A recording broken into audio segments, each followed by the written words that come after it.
Welcome to the Fantasy Champions Fantasy Football Podcast.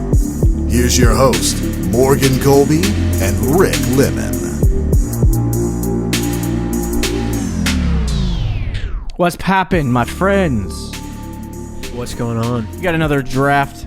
Well, not draft. Well, kind of. Not I really. was jumping right into mock draft in my head. And it's not. Want Next week we have a redraft mock draft. Our first since what is that? Let's February. February mock draft. So we're gonna see some massive changes.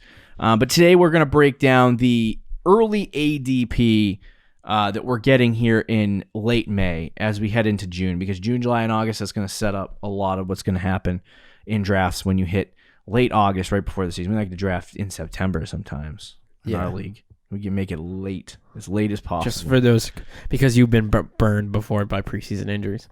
I drafted AJ Green and I got freaking swamped. Jordy Nelson, right? 1 year? And Jordy Nelson. First year I drafted a wide receiver in the first round. Felt really good about it. It was second round. No, I think he was, or at least early. At least early. I don't know. But anyway, we're going to break down some early ADP. We're going to go through each round and kind of dissect some guys that are surprising and some guys that are not surprising, and just tell you what we think of the early ADP as of right now. Before we do that, check out. My name is Morgan Colby, by the way. This is Rick Lemon. What's going on? Check out our website, thefantasychampions.com. Go on Twitter, Instagram, Facebook. Just look us up. You'll find us eventually.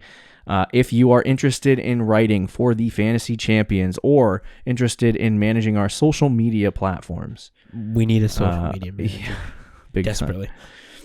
Just email us. You can go on our Twitter and look for the email, or DM us on Twitter or Instagram, and we will get back to you as soon as humanly possible. If you're listening on Apple Podcasts, Spotify, Stitcher, or any other podcast platforms, please leave a review. Share this podcast with your friends. If you're watching on YouTube, subscribe. Massive subscribe button somewhere on the screen here at the bottom. Yeah. Smash it and then click the bell for notifications, because you subscribe to enough, and then like and comment down below. Comment your most intriguing player that you heard in the ADP that you're like, what is this? We should probably look at the same ADP, by the way. Yeah, I know. I'm just curious to see what other ones. Is this fantasy data? Yeah. It doesn't look like it's totally updated though, because it has James Robinson as a second round pick.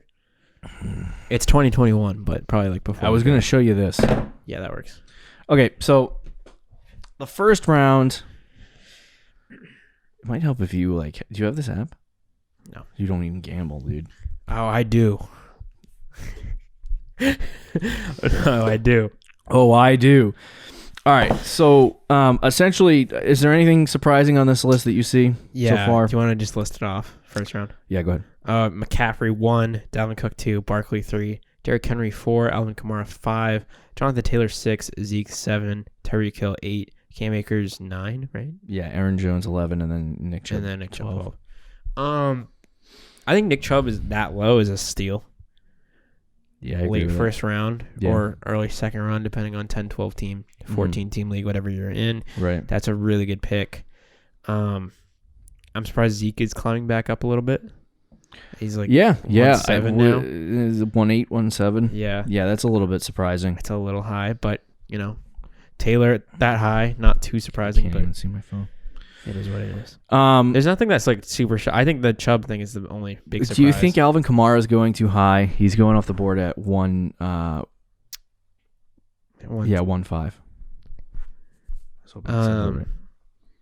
Yeah, I probably wouldn't take him at the 1.5. But Okay.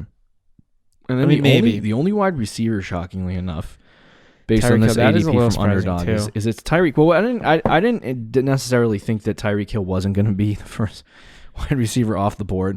I just think only one wide receiver. Usually you get 2 or 3 that are in the conversation, but he's the only guy there. Diggs is like right on the edge. Yeah, ADPing at surprising. pick 1. Adams is 13. not. Adams is not in the first 2. I think people are just scared out of with Rodgers. I think that's what is going on. But if Rodgers stays and you can get Adams in the second round, make late second round, that's pretty good. Yeah. And then McCaffrey is always going to be the 1-on-1. Yeah. I thought there might be some rivalry there with Dalvin Cook, though. The people are going to be like, oh, I'm going to draft Dalvin Cook instead. Somebody would do it. I wouldn't. We had a person draft Justin Fields in a rookie draft yesterday. Number 1. That is not uncommon. by the way. I just want to tell you that. The Twitter people love Justin Fields. I love Fields too, but he's going 101 in a lot, which is a little surprising. Yeah, that's a little bit surprising.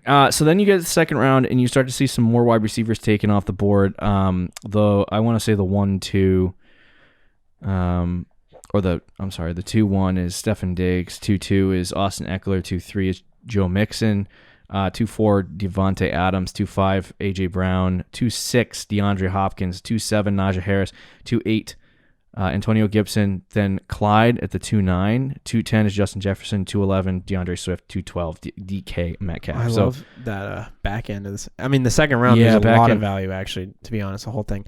I think Mixon, though, that high is going to be a mistake with all these running backs. Okay. Because what he's going off is like the second pick on average in the Eckler. That's a little high for me. I do like Eckler. He's a PPR monster. Yeah, but it's still a little high when you can get I think Harris and even Gibson are more sure things. AJ Brown and Devontae Adams, I would take ahead of him too. Right. You can get AJ Brown and Devontae Adams, who, again, if Rodgers leaves, totally different story. But if Rodgers stays, I think those might be your top two guys in redraft, Adams and AJ Brown. Yeah. Fair enough. So you can get those guys in middle second. I think the big thing too is that Justin Jefferson, by the way, Eckler and Mixon were back end second round picks last year, in most redraft leagues. And Eckler, I think maybe should be in the conversation of mid second round, but right now I think a lot of people are afraid of Najee Harris, Antonio Gibson, DeAndre Swift, Clyde Edwards-Helaire. They're afraid to move them up that far where they can draft them early second round. And you're also seeing that massive trend in the first round of just running back, where there's one wide receiver taken in 12 picks. Yeah. So I think what you're starting to see there is that all of the running backs that may fall into that early second round tier aren't falling into the early second round because there's no wide receivers being taken. So now that forces guys like Eckler and Joe Mixon up the board if you want to go two running backs. You know what I'm saying?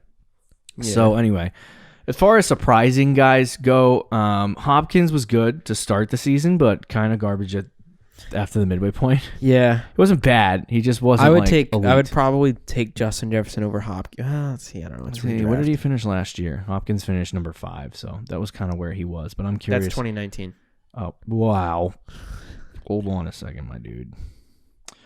Yeah, Hopkins finished 5 again. And Jefferson finished right behind him. He actually finished with more fantasy points. Yeah, Justin Jefferson by was 0.1 fantasy points behind him. So I want to just go through the second half of the season here for him because Hopkins he started off the season wicked hot, but he was the wide receiver 10 in the second half of the season. So first half of the season, he was wide receiver 2, I think, and everyone was trying to buy him in redraft every single week. He was number 5 overall. So, over the course of the whole season, he was the number 5 wide receiver, and right here, I think he's the 5th wide receiver off the board. Yeah, would you take Justin Jefferson over Hopkins? I mean, it's close, but I would. Yeah, I would too. I take the risk. I like wide receivers, so. Yeah. I'll take the risk. It depends on if he gets slightly more targets. I definitely take AJ Brown over him, though. That's me too, yeah. Dude. And Adams, again, Rodgers. Now I'm a little bit nervous about Stefan Diggs. I know there was a connection. Too, yeah. I know there's a connection there with the I love Diggs, Josh Allen, and I've talked about it on the show. I do love Diggs, but do you think last year was an anomaly or is it? No, I don't think it's I love Diggs. I just where did he finished wide receiver 3? I mean, that's good. It's just man, AJ Brown, his wide receiver 3 is fantastic, bro. Yeah. Oh, yeah. No. It was fantastic, and I don't think that's he's the guy in Buffalo, and I think Josh Allen loves giving him the ball. It's just, I think AJ Brown has that. I don't know if Diggs is wide receiver 1 in fantasy. I think AJ Brown could be wide receiver 1. Adams was 300 fantasy points last year. I mean, with Aaron Rodgers there, he's going to get that ball consistently. So those two guys, I would put ahead of Diggs, but I'd put Diggs ahead of Hopkins and maybe Jefferson. Yeah, I'd put him ahead of Jefferson still. So the funny thing is, I would 100% late second round, all day, all night, take Swift and Justin Jefferson. Oh yeah, yeah. That's money. Stealing. It's stealing. So let's move on to the third round. I'm gonna quickly try to go through 12 guys and maybe count them in my head mentally. Yeah. Instead of just doing that, but it's Metcalf, early third round here. You have Metcalf, Ridley, Dobbins, Keenan Allen, Miles Sanders, Michael Thomas, Allen Robinson, Amari Cooper, Chris Carson, Terry McLaurin, CeeDee Lamb, and David Montgomery. Those are third-round guys. Now, David Montgomery, you people are mean. You were rude and mean to this man. The offense got better. Yeah. You got Justin Fields there. Yeah. Right? I think they added... Finishes the RB4 last year. RB4. Yeah. And so I think he can be a low-end RB1. Why are we doing this to David Montgomery? Late third round. I would take Montgomery over Chris Carson. I'd smash that all day, all night. I don't think I would take him over any of the draft young button. guys. The draft button would need a break after I hit draft. You're a Montgomery guy. No, I do think that is like it's a good spot for him, and I would take him there, and I would take him a little higher too. I would take him ahead of Carson, but nothing crazy. Okay. I actually might take him over Miles Sanders. Don't put my two guys in the same. I know. Have inner fighting. No, third round per usual. Yeah. Good round. Calvin Ridley is going to be a beast. Metcalf is Metcalf. Yeah. Keenan Allen is getting old, man, but he's Keenan Allen with Justin Herbert there. You know he's going to be solid. Michael Thomas is I'm not crazy about Michael Thomas this year. Totally didn't have the tight ends in there, by the way. Pick 25, Darren Waller. Kelsey. 22, Kittle. And then Travis Kelce, 7-1. I was no wonder where that 7 pick was. Oh my gosh. Right. 7-1 Travis Kelce. So that moves everyone back a spot, so that feels better about picks. But wow, that's crazy. So Keenan Allen, solid. Michael Thomas, a little nervous about, but in the third round, fantastic, because if Winston goes out there and just hucks the ball a bazillion times and Michael Thomas is the only receiver out there, he's going to be Michael Thomas, Allen Robinson, solid value with Justin Fields with that upside. Right. Amari Cooper, Dak Prescott's coming back. That's not a bad pick either. And then Terry McLaurin is... Now, I got a question for you. Magic. I got a question for you. In this particular platform, you got quarterback Patrick Mahomes in the 4th round. Oh, you like that? He's usually like a late 2nd round pick. Early 3rd. Yeah. I still wouldn't do it. I don't think I'd... but for Mahomes, though, maybe. That's what I'm saying, dude. He's my guy. He's a lock to get like 25 fantasy points a week. Yeah. I saw something where you're not allowed to say like Christian McCaffrey is your guy because he's like the top player. Yeah. But he's my guy. I've loved McCaffrey when he wasn't. Same with Mahomes coming out of college. That's true. I think Chris Carson, I every year I think he's done. And then that is true. Every year I'm like, this guy's fake. This guy's fake. He's not actually good. I don't know if he's done. And then he's good again. So I don't think he's done like necessarily. Last year he had like games where he was legitimately an RB1. Yeah. I mean, I don't. But Penny didn't play at all last year. He's gonna play. Yeah. I know Penny's a bust. All this stuff. But they're gonna get him involved a little bit. Right. I don't think he's got the ceiling of these other guys that are going around him, like Dobbins and even Montgomery. Yeah. Can I see other running backs? Yeah, you got Monty, Josh Jacobs, Miles Gaskin. Yeah, I'd put him in like the Jacobs tier. Okay. Which is okay, but yeah, a little bit high for me for Chris Carson, but I know he's got a big like supporting cast. Now, I know you probably loved T-Mac at pick 35. Yeah, I do. Dude, Fitzmagic is going to sling it. Remember when Fitzmagic was out there in Devontae Parker's like quote unquote breakout year? Yeah. He was consistently just throwing it to him like 10 times a game, even if he wasn't open. Oh yeah. Because he's Fitzmagic. He's gonna make it work. So I do love McLaurin. I don't think he should go much higher than that though. As much as I love McLaurin, that's a good spot for him. Maybe a little higher. Might take him over. Even then, I don't know. But that's a good spot for him though. 35. We're probably just gonna take this to the 5th round. By the way. Sure. Oh, come on. So I'm just going to read you guys all the way up until... I like CeeDee Lamb, though, man. Aggressive. Give me a break. All right, yeah. If you see anything you like, just talk about it. So after Terry McLaurin, we have a laundry list of guys that go all the way down to the, I want to say the 5th round. Yeah, so this is the real... So Montgomery's back in here because we have CeeDee Lamb at pick 37. I love it. Yeah, flying up. He's gonna get the... And I want to see what's his name did. Michael Gallup, because everyone was like I remember the hype train for Michael Gallup. I still like last Gallup year, but he's not the 2nd wide receiver anymore. No, he's not. It's CeeDee Lamb. So if He's CeeDee the clear Lamb gets third that guy. target share of like He still had 120, 105 targets. I know he's still Because Dallas throws the ball a million times though. They throw the That's ball what like I'm saying. maybe the So, most like, in the but whole like, NFL. but CeeDee Lamb, I think even had 100 targets or something like that last year without Dak without Dak, for and most of the season. and had Michael Gallup on the field, 111 targets. So I 100% believe that this is going to be a guy who gets 120 to 130 targets. Like he could be as good as Justin Jefferson this year, if they give him that target share. But he's discounted by 2 rounds, 3 rounds. You know what I mean? So I absolutely love CeeDee Lamb. The only concern I have is how much red zone target share is he going to get? Because if he doesn't get a really good target share in the red zone, and that all goes to Amari Cooper, there could be problems. I don't think with it's going to all go to Amari ceiling, Cooper. But yeah, no, I understand. It's a fair concern, but I think Dak's honestly, I'm buying a lot of Cowboys players this year, which I don't think I've ever said. Oh, good. But yeah, CeeDee Lamb, I love that pick, dude, because it is aggressive and it's higher than I thought he would be, but I really don't mind it at all. What about Julio Jones? 41 off the board, which is I think early 5th round. Dude, I'm a Julio guy, but I'm not really excited about Julio. Okay, but early. But at that round? spot, yes, I do like. This is 4th round, early 4th round. No, pick 41 is late 4th round, early 5th. Yeah, I mean, I like that spot for Julio. Because 40 and higher. Dude, he's like round. 32 though. Like, is he going to turn into? Remember AJ Green? And we don't know where he's going to go. Great value. That's the other problem. Round. We don't know where he's going to go. Yeah, is he going to play in Atlanta this year, or is he going to end up in Baltimore? Like, fair enough. And then you have. I do like it at that spot though. Yeah, it's not a bad. I would take him over Mike Evans. Like if you're in the 5th round and you need a flex, and Julio Jones happens to end up being in your flex, Julio, I'm okay with that. I would much like if you draft him and then he like falls off a cliff. It is what it is, but the potential value that you're getting, which is like Julio flipping Jones in the 4th, 5th round. Yeah.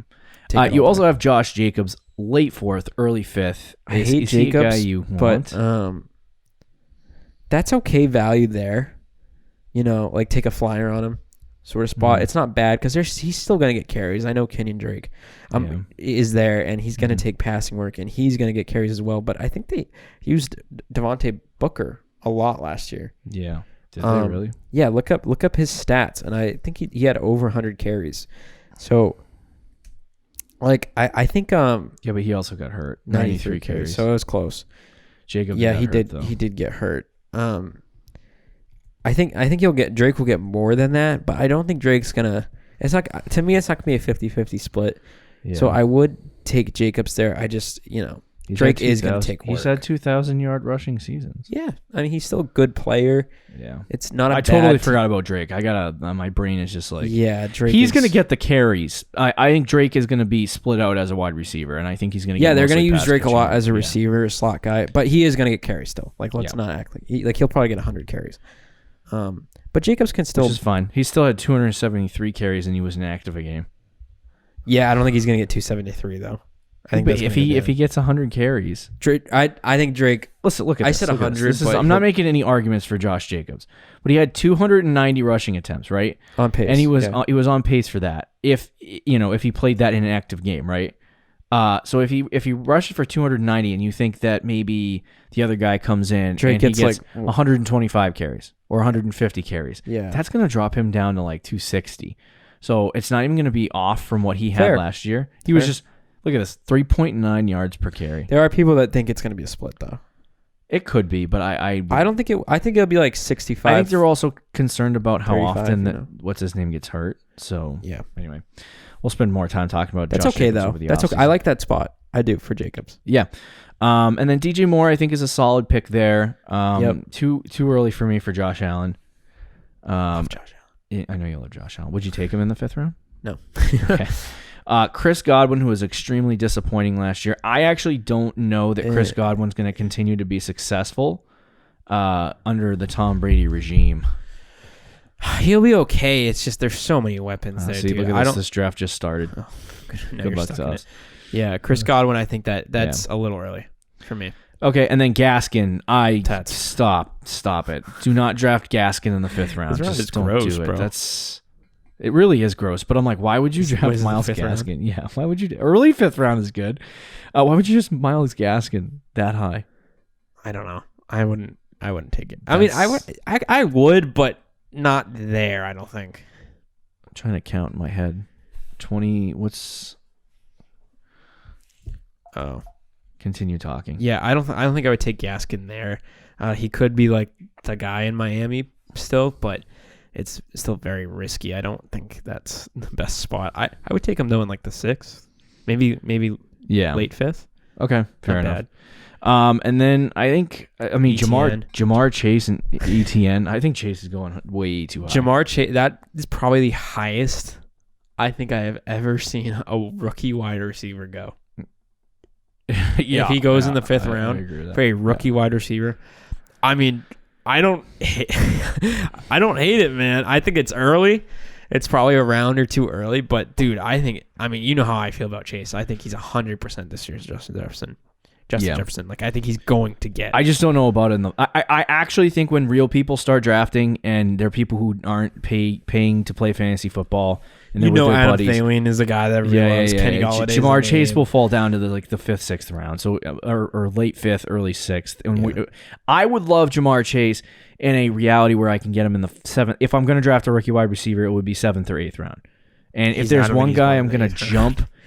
There's one guy that I'm going to jump all over and do that for, it's Jamar Chase. But like I said, I'm not a rookie wide receiver guy. Fair, yeah. I'd rather pick up the new Justin Jefferson off the waiver wire. You know what I mean? Yeah. That's usually where you get no, that. I understand, but I think this year might be an anomaly. 10-hour picks. Okay. All right. So we're fine. Nothing's going to move in this draft. I kind of like this long style for best ball. Okay. Anyway, I'm in a $3 best ball league here. We're gonna do all our mock drafts and best ball, and I'm gonna have 100 of these things. Anyway, You just look at your bank account; it's like minus $700. minus $700. I've done too many mocks. I will say, so you have guys, you have some quarterbacks like I'm okay with taking a quarterback here. Kyler Murray, Lamar Jackson, Dak Prescott. I absolutely love Lamar Jackson here in the 5th round. I love Kyler late here, 5th round. too. It's absolutely stealing. I would take Kyler and Dak over Lamar, but I'm still not going to draft a wide receiver quarterback early because I don't. How about Kyle Pitts? Oh my god! Did you see the projections? Sleeper just released all their projections for the year. I didn't see his. They have him projected to get 200 fantasy points. 77 catches, not targets. Where would that catches. rank? That would be the tight end 3, Rick. And probably like the wide receiver 7 or 8. That's a little high. Yeah, that's a little high. So, and I'm a Kyle Pitts guy, and we in still have our bet. redraft, this is what I'm talking about. Like, if Kyle Pitts was a 9th, 10th round pick, I would be like, yeah, let's do it. But Kyle Pitts right now is going in the 5th, 6th round. That's too high. That's too much. Don't draft Kyle Pitts in redraft, please. If you're spending a 6th round draft pick on Kyle Pitts, you are failing. You're gonna lose your league easily. Yeah. And this is not me hating on Pitts. This is literally me just telling you A rookie tight end. I don't like drafting rookie tight ends, period. But this is a 5th round rookie tight end. That's a little high. Yeah. And I love Kyle Pitts, but that's a little high. He's going ahead of Mark Andrews, and I don't know about that. So, and then I love Deontay Johnson at the 59th pick. That's actually pretty good. That's pretty good value there. Solid. And then Chase Edmonds 61 is very good value. Javonte Williams, Denver Broncos actually have a really easy schedule for running backs, so that could be a good pick. Oh, I love Ayuk there too. There's a lot of this is where the depth at the wide receiver position goes. Are you okay with Kenny Golladay 57? Yeah, Kenny Golladay has a lot of question marks though. Just a new team, lots of targets to go around there. Daniel Jones, how good is he going to be? But the talent, he's Kenny Golladay, so we'll see. Is there any players in the first 5, 6 rounds here that you're absolutely just not drafting? Oh gosh, can I see? Just look through it a little bit. Mm-hmm. I don't love Tyler Lockett. I would agree. Mike Davis, no thanks. Even if there's nobody there. Yeah. Poor Mike Davis. That's really it. I mean, I think most of these guys are going around where they should for the most part. Jamar Chase is a little high, though. A little high. And I love Jamar Chase, but that's a little high. Yeah, I think this is the rookie hype from the draft, to be honest with you. Yeah. Yeah. Kenny Golladay, I don't know if I would take him there. At 57. Yeah, it's just pick injured. There's 57. just so many question marks. Yeah, that's late fifth round. Yeah, it's not So a bad spot. You might be able to snag him. Like if you think about it this way, in the context that you fill out your your two your two running backs, two wide receivers in a regular league. Yep. And then your first flex with that. I think you would be totally fine with Kenny Golladay sliding in at your sixth slot. You know what I mean? I would be okay with that, especially if you have a one flex league. You only have one flex in your league. Then you get Kenny Golladay on your bench. That might be okay. And then if he ends up playing really well for the New York Giants, then it is what it is. But yeah, that's about it though. What about you? I don't like Tyler Lockett, like you said. I don't like Kyle Pitts. Yep. Fifth round. That's not a good pick. I'm gonna say Mike Davis as well. Jamar Chase, like I said, a little bit early, but I'm not necessarily avoiding. I'm avoiding it. Don't tell myself to draft. I'm gonna draft Jamar Chase, and I'm gonna get burned. I need to not do that. Don't draft Jamar Chase and redraft. I'm questioning ETN because if they really do use him, there's a report that came out earlier this week that said that he was going to be used as a wide receiver. I hate that. That is disgusting. I like it, but I hate it. For PPR though, that's not bad because It's really they not. say they're going to use him as a wide James receiver. White. Yeah, but I think he'll get more carries than James White. Like he might split with Robinson and then get more passing work. I mean, I don't know what they intend on doing with Travis upside. Etienne. But he's also a fifth round pick right now. Right, I don't mind And that. I don't know. I'm not really into it. What is the ceiling? What do you think Travis Etienne's going to be? I don't know. He's really a wild card, man. But the pass catch, if it's PPR, he's gonna get pass catching work, and then it's just a matter of how many carries is he really gonna get. That's fair. Risky, but yeah. And then some other guys that I guess are like I said, Josh Allen. I'm not avoiding or saying he's bad or anything like that. I'm probably gonna end up with 0 shares of him in redraft. And then I never liked Mike Evans. Never. Where did he finish last year too? He's like wide receiver, like 15 or something. Yeah. So, but like last year, I remember everyone was like, "Oh my God, Mike Evans! Tom Brady's going to come in. Mike Evans, Mike Evans." 10. And then he played all 16. So. Yeah, that is true. His points per game 13. So he was. Yeah. If you go in and you look at it, take out the Will Fuller. Yeah, he was just. I think he was like probably 14. Yeah, that's 14 like 14 or 15. Yeah. So, yeah, he was based on a points per game basis. He was like around 14 or 15, which is okay. Bad. Yeah, it's not bad at all. But. I would probably take Julio over him, but he's like around that spot. Yeah, and then I don't think there's really like anyone else that I would say stay away from. Like I'm not drafting, just normal strategy, George Kittle, Darren Waller, or Travis Kelce. Definitely not Kelce. I'm probably not going to end up with Hopkins in any leagues. Probably might end up in a few leagues with Joe Mixon, but we'll see what happens. Yeah, and then I don't like, I kind of like Alvin Kamara, unlike you. So, oh, okay. I'm okay. I actually have come around a little bit on him, but still not. Because if Winston's a starter, he might be good. But anyway, here you go. A little breakdown of the first round, first 5 rounds. A little bit. It wasn't a long episode, but it could be construed as a little bit boring. I don't know, but anyway. I think it's pretty cool. There you go. It's a breakdown of the first 5 rounds. We'll probably do another one, but we'll see you next week. See you guys later. Thank you for listening to the Fantasy Champions Podcast. Make sure you subscribe on iTunes and YouTube, and follow us on Twitter @TheFFChamps.